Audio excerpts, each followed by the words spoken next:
ओम शांति। बाबा good morning.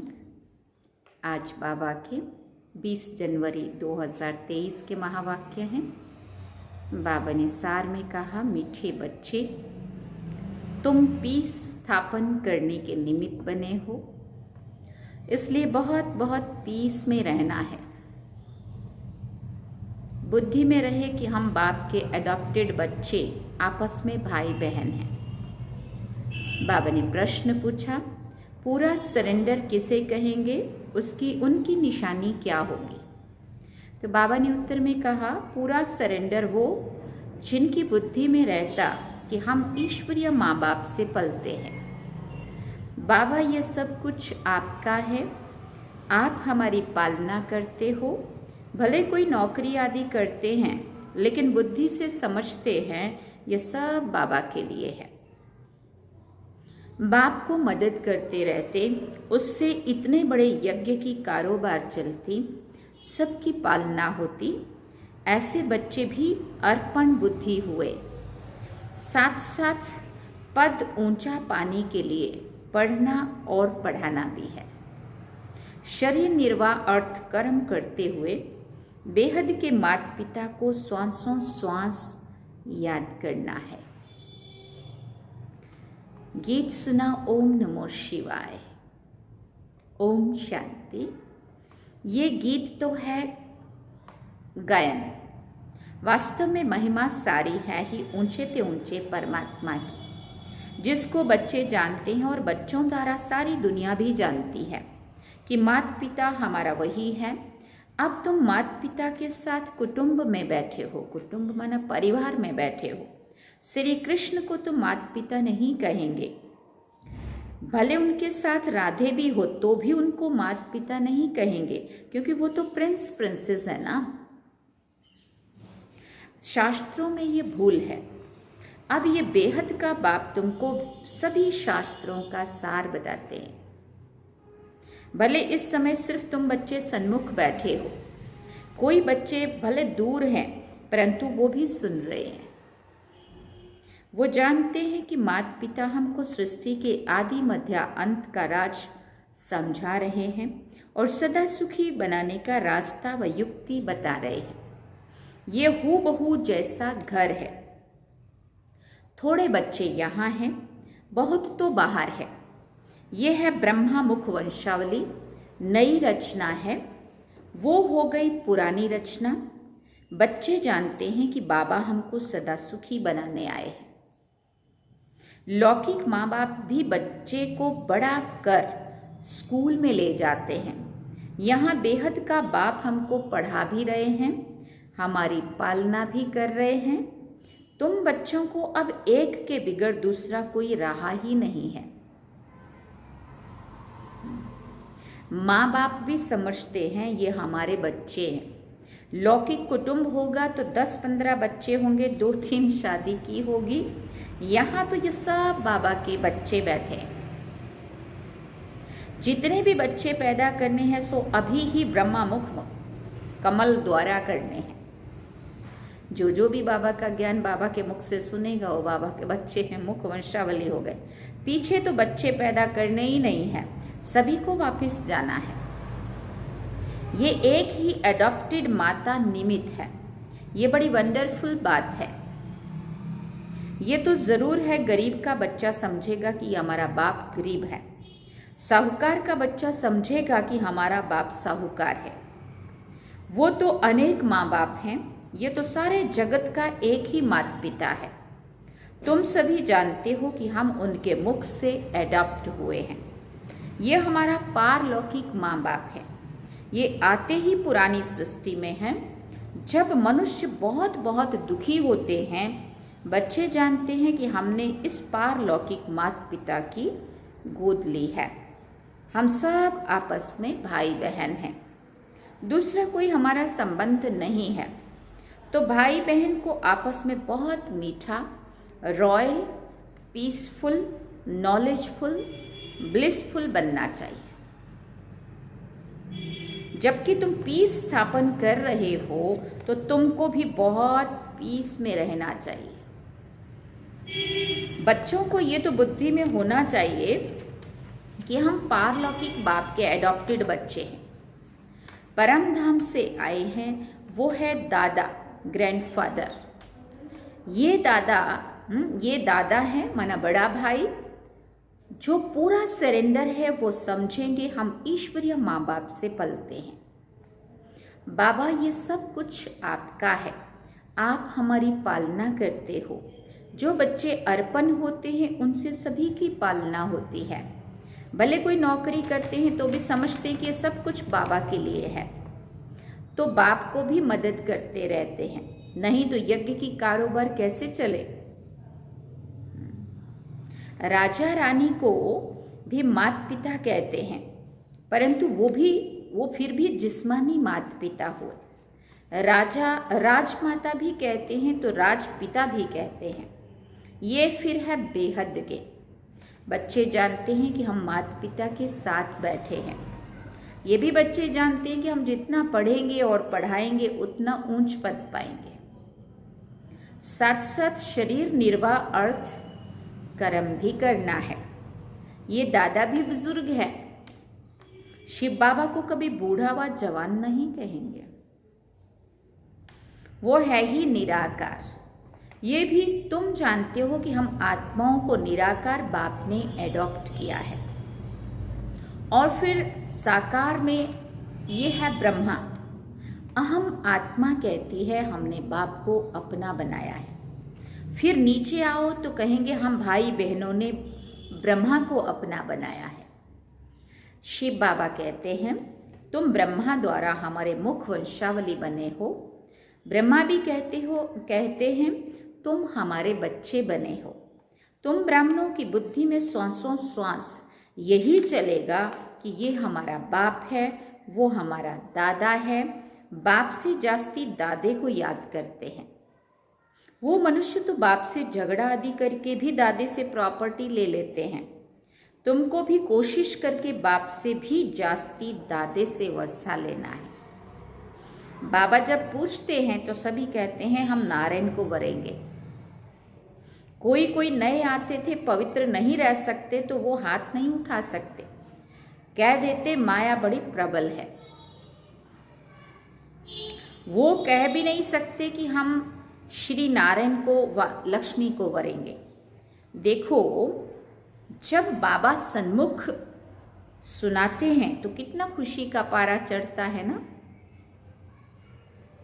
बुद्धि को refresh किया जाता है तो नशा चढ़ता है। फिर किसी किसी को वो स्थायी नशा रहता है, किसी किसी में कम हो जाता है। बेहद के बाप को याद करना है, 84 जन्मों को याद करना है और चक्रवर्ती राजाई को भी याद करना है।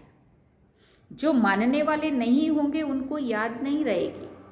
बाप दादा समझते हैं कि बाबा बाबा कहते तो हैं परंतु सच सच याद करते नहीं हैं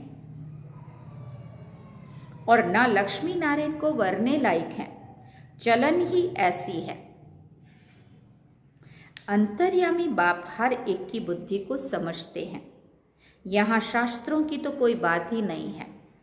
बाप ने आकर राजयोग सिखाया है जिसका नाम गीता रखा है।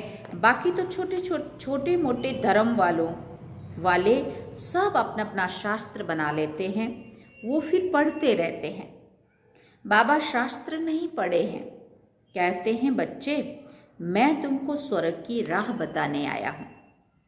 तुम जैसे अशरीरी आए थे वैसे ही तुमको जाना है। देह सहित सब इन दुखों के कर्म बंधन को छोड़ देना है, क्योंकि ये देह भी दुख देती है। बीमारी होगी तो क्लास में नहीं आ सकेंगे, तो ये भी देह का बंधन हो गया ना कि वो देह नहीं आने दे रही है।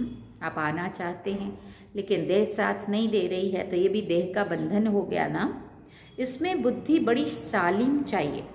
पहले तो निश्चय चाहिए कि बरोबर बाबा स्वर्ग रचते हैं। अभी तो है नरक।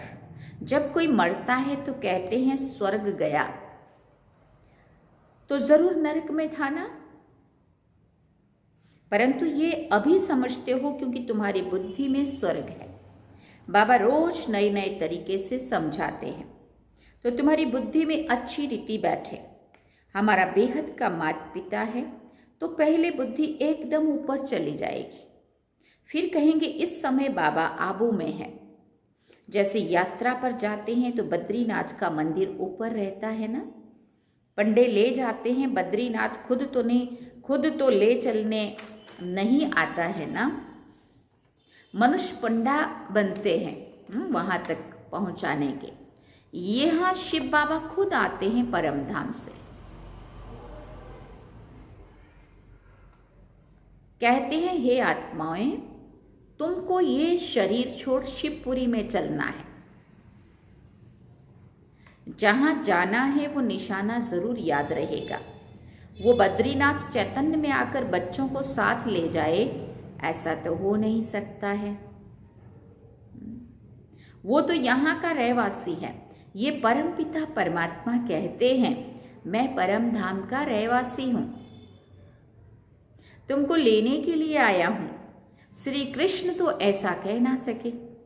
रुद्र शिव बाबा कहते हैं ये रुद्र यज्ञ रचा हुआ है। गीता में भी रुद्र की बात लिखी हुई है। वो रूहानी बाप कहते हैं मुझे याद करो। बाप ऐसी युक्ति से यात्रा सिखलाते हैं जो जब विनाश हो तब तुम आत्मा शरीर छोड़ सीधा बाप के पास चले जाएंगे। फिर तो शुद्ध आत्मा को शुद्ध शरीर चाहिए, सो तब होगा जब नई सृष्टि हो। अभी तो सभी आत्माएं मच्छरों सदृश वापिस जाएंगी बाबा के साथ, इसलिए उनको खिवैया भी कहा जाता है। इस विषय सागर से उस पार ले जाते हैं। श्री कृष्ण को खिवैया नहीं कह सकते, बाप ही इस दुख के संसार से सुख के संसार में ले जाते हैं। यही भारत विष्णुपुरी लक्ष्मी नारायण का राज्य था, अब रावणपुरी है। रावण का चित्र भी दिखाना चाहिए, चित्रों से बहुत काम लेना है। जैसे हमारी आत्मा है वैसे बाबा की आत्मा है, सिर्फ हम पहले अज्ञानी थे, वो ज्ञान का सागर है। अज्ञानी उसको कहा जाता है जो रचता और रचना को नहीं जानते हैं। रचता द्वारा जो रचता और रचना को जानते हैं उनको ज्ञानी कहा जाता है। ये ज्ञान तुमको यहाँ मिलता है, सत्युग में नहीं मिलता है। वो लोग कहते हैं परमात्मा विश्व का मालिक है, मनुष्य उस मालिक को याद करते हैं, परंतु वास्तव में विश्व का अथवा सृष्टि का मालिक तो लक्ष्मी नारायण बनते हैं। निराकार शिव बाबा तो विश्व का मालिक बनता नहीं है, तो उनसे पूछना पड़े कि वो मालिक निराकार है या साकार। निराकार तो साकार सृष्टि का मालिक हो ना सके, वो है ब्रह्मांड का मालिक। वही आकर पतित दुनिया को पावन बनाते हैं, खुद पावन दुनिया का मालिक नहीं बनते हैं। उनका मालिक तो लक्ष्मी नारायण बनते हैं और बनाने वाला है बाप। ये बड़ी गुह्य बातें हैं समझने की। हम आत्मा भी जब ब्रह्म तत्व में रहती हैं तो ब्रह्मांड के मालिक हैं। ब्रह्म तत्व में रहती है माने जब परम धाम घर में रहती है तो हम वहाँ के मालिक हैं। जैसे राजा रानी कहेंगे हम भारत के मालिक हैं, तो प्रजा भी कहेगी हम मालिक हैं, भारत हमारा देश है। वहाँ रहते तो हैं ना, वैसे बाप ब्रह्मांड का मालिक है तो हम भी मालिक ही ठहरे। फिर बाबा आकर नई मनुष्य सृष्टि रचते हैं, कहते हैं मुझे इस पर राज्य नहीं करना है, मैं मनुष्य नहीं बनता हूँ। कौन कहता है? शिव बाबा कह रहे मैं मनुष्य नहीं बनता हूँ, मैं तो ये शरीर भी लोन लेता हूँ। तुमको सृष्टि का मालिक बनाने राजयोग सिखाता हूँ। तुम जितना पुरुषार्थ करेंगे उतना ऊंच पद पाएंगे, इसमें कमी मत करो। टीचर तो सभी को पढ़ाते हैं ना। अगर इम्तहान में बहुत पास होते हैं तो टीचर का भी शो होता है, फिर उनको गवर्नमेंट से लिफ्ट मिलती है। जब किसी स्कूल का रिजल्ट अच्छा आता है तो उस टीचर्स का भी मान सम्मान होता है, या उसका प्रमोशन होता है, या उसका कुछ बाबा कहते हैं उसको भी कुछ ना कुछ गवर्नमेंट से मिलता है। ये भी ऐसे है, जितना अच्छा पढ़ेंगे उतना अच्छा पद मिलेगा, माँ बाप भी खुश होंगे। इम्तिहान में पास होते हैं तो मिठाई बांटते हैं। यहाँ तो तुम रोज मिठाई बांटते हो, फिर जब इम्तिहान में पास हो जाते हो तो सोने के फूलों की वर्षा होती है। देवता बन जाएंगे तो सोने के फूलों की वर्षा। तुम्हारे ऊपर कोई आकाश से फूल नहीं गिरेंगे, परंतु तुम एकदम सोने के महलों के मालिक बन जाते हो। सोने के फूलों की वर्षा होना माना एकदम हम सोने की उस दुनिया में चले जाएंगे जो सोने के महलों में रहेंगे। ये कोई की महिमा करने के लिए सोने के फूल बनाकर उन पर डालते हैं। जैसे दरभंगा का राजा बहुत साहूकार था, उनका बच्चा विलायत गया तो पार्टी दी, बहुत पैसा खर्च किया, उसने सोने के फूल बनाकर वर्षा की थी।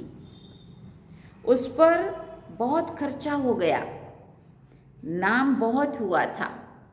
कहते थे देखो भारतवासी कैसे पैसे उड़ाते हैं। तुम तो खुद ही सोने के महलों में जाकर बैठेंगे तो तुमको कितना नशा रहना चाहिए। एक के ऊपर से सोने के फूलों की वर्षा की तो इतना वो हो गया, तो तुम तो सोने के महलों में रहेंगे बाबा कहते, तो तुम्हें कितना नशा चढ़ना चाहिए, है ना। बाप कहते हैं सिर्फ मेरे को और चक्र को याद करो तो तुम्हारा बेड़ा पार हो जाएगा। कितना सहज है ना। तुम बच्चे चैतन्य परवाने, बाबा है चैतन्य क्षमा।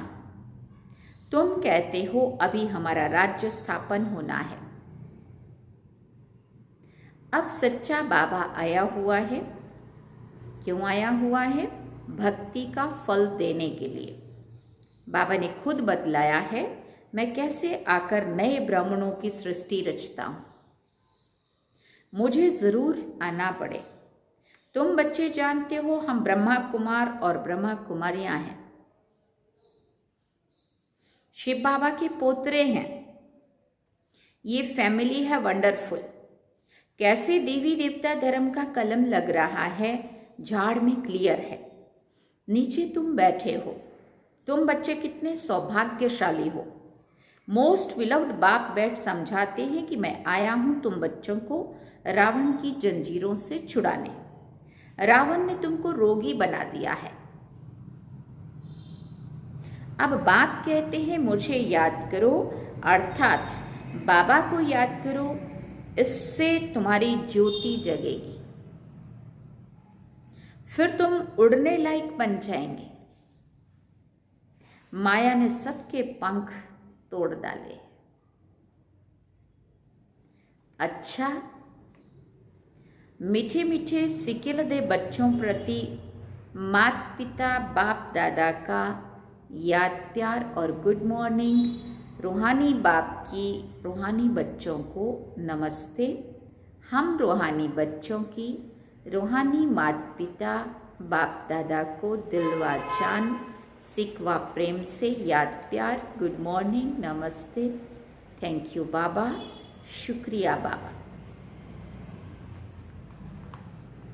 अवधारणा के लिए मुख्य सार है। पहला पॉइंट, बुद्धि को सालिम बनाने के लिए देह में रहते देह के बंधन से न्यारा रहना है। अशरीरी बनने का अभ्यास करना है। बीमारी आदि के समय भी बाप की याद में रहना है। दूसरा पॉइंट, पारलौकिक माता पिता के बच्चे बने हैं, इसलिए बहुत बहुत मीठा, रॉयल, पीसफुल, नॉलेजफुल और ब्लिसफुल रहना है। पीस में रहकर पीस स्थापन करनी है। वरदान में बाबा ने कहा, रूहानियत के साथ रमणीकता में आने वाले मर्यादा पुरुषोत्तम भव। रूहानियत के साथ रमणीकता में आने वाले मर्यादा पुरुषोत्तम भव। कई बच्चे हंसी मजाक बहुत करते हैं और उसे ही रमणीकता समझते हैं। वैसे रमणीकता का गुण अच्छा माना जाता है, लेकिन व्यक्ति, समय, संगठन, स्थान, वायुमंडल के प्रमाण रमणीकता अच्छी लगती है। यदि इन सब बातों में से एक बात भी ठीक नहीं तो रमणीकता भी व्यर्थ की लाइन में गिनी जाएगी और सर्टिफिकेट मिलेगा कि ये हंसाते बहुत अच्छा हैं लेकिन बोलते बहुत हैं। नहीं करेंगे लोग पसंद। इसलिए हंसी मजाक अच्छा वो है जिसमें रूहानियत हो और उस आत्मा का फायदा हो। हमारे बड़े दादी को बिल्कुल पसंद नहीं था। हाँ, दादी कहते थे हंसी मजाक अच्छी बात है, जैसे बाबा ने कहा ना हंसी मजाक अच्छी है, लेकिन समय, स्थान, व्यक्ति, वायुमंडल सब देखते हुए हाँ उसका कुछ अर्थ होना चाहिए। हाँ, ऐसा हंसी मजाक हो, ऐसा हंसी मजाक ना हो जो दूसरे को तकलीफ कष्ट पहुँचे और उसका संकल्प चले तो वो भी हमारे पे बोझा और डिससर्विस। और तो दादी कहते थे ज्ञान युक्त हंसी मजाक हो, व्यर्थ वाला नहीं, है ना, जिससे किसी आत्मा को दुख पहुँचे तो वो पाप में गिना जाएगा, वो गुण में नहीं। इसलिए बाबा कह रहे हैं, इसलिए हंसी मजाक अच्छा वो है जिसमें रूहानियत हो और उस आत्मा का फायदा हो। सीमा के अंदर बोल हो, मर्यादा में रह के बोले, मतलब तब कहेंगे मर्यादा पुरुषोत्तम। स्लोगन में बाबा ने कहा, सदा स्वस्थ रहना है तो आत्मिक शक्ति को बढ़ाओ। सदा स्वस्थ रहना है तो आत्मिक शक्ति को बढ़ाओ। अच्छा, ओम शांति। सार में बाबा ने कहा, मीठे बच्चे, तुम पीस स्थापन करने के निमित्त हो, इसलिए बहुत बहुत पीस में रहना है। बुद्धि में रहे कि हम बाप के एडॉप्टेड बच्चे आपस में भाई बहन हैं। गीत सुना, ओम नमो शिवाय। ओम शांति। ये थे बाबा के आज के महावाक्य जो हम सभी ने सुने। अब हम बाबा को याद करें।